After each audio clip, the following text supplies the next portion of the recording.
Guys, today we'll talk about how to fix or how to solve the problem of offline on TikTok app.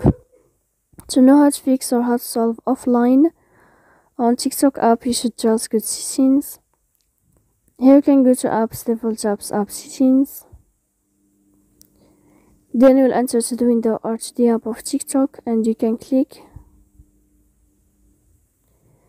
Here you can go to the window of first app and you can click OK.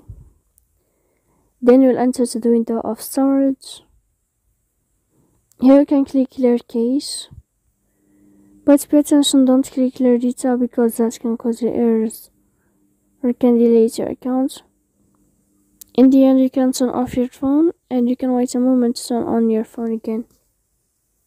So please don't forget to support us by liking and subscribe. See you next time in another video.